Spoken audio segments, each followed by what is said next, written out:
Many people often die of the condition without help or support.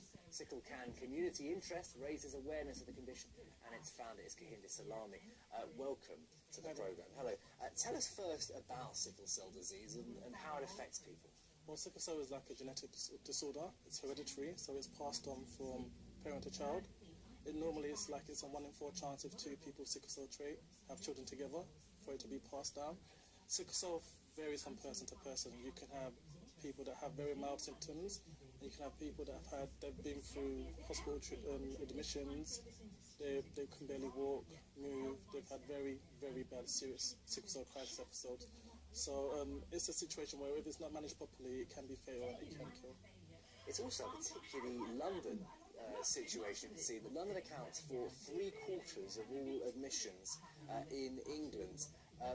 It's a big issue and particularly among members of the African and Caribbean community. That's correct. In regards to the actual sickle cell figure, there's like 15,000 in the UK, 10,000 directly affect people in London that suffer from the illness. So I think it's mainly because London is multicultural and do have people live from ethnic African and Caribbean origin that live here as well.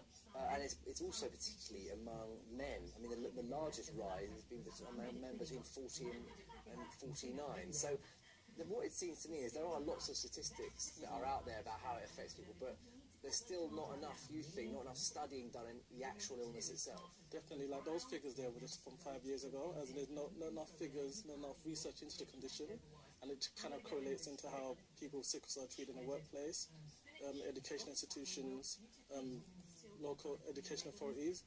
From my experience from working in schools, working in universities, that there has been little to no awareness raised for sickle cell.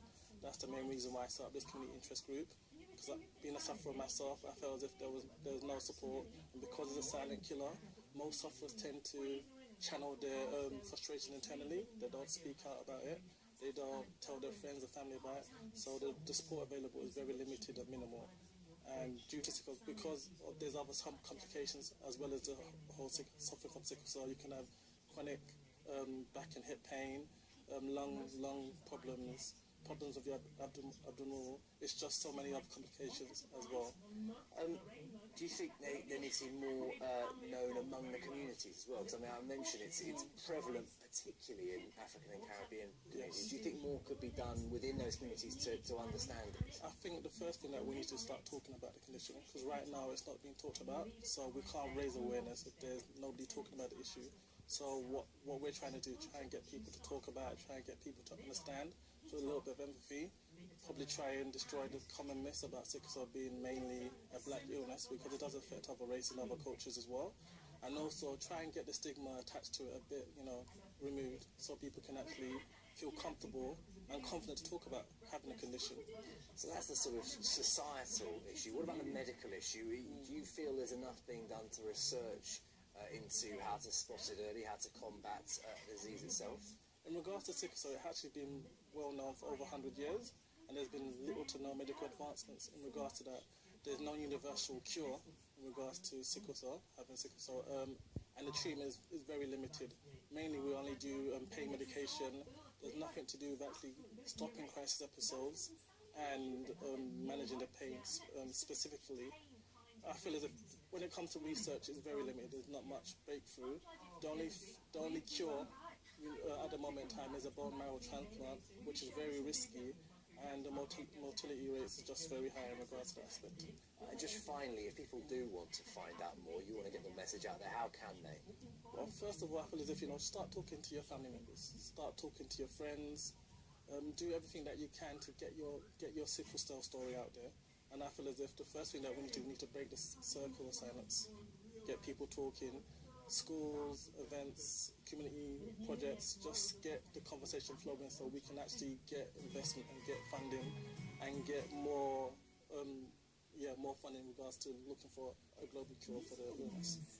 Salami, thank you very much indeed. From the Sicklekan Community Interest Group, founder of that. Next, Oliver Twist, the orphan who leaves the workhouse and picks pockets on the streets of London, is one of the capital's best-known characters.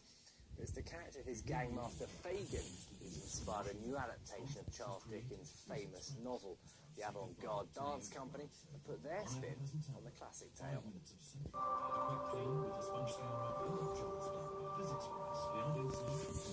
The production Vegas Twist basically takes the well-known story of Oliver Twist and we've kind of reinvented it and adapted and made it our own. It's a dark version of it, I would say.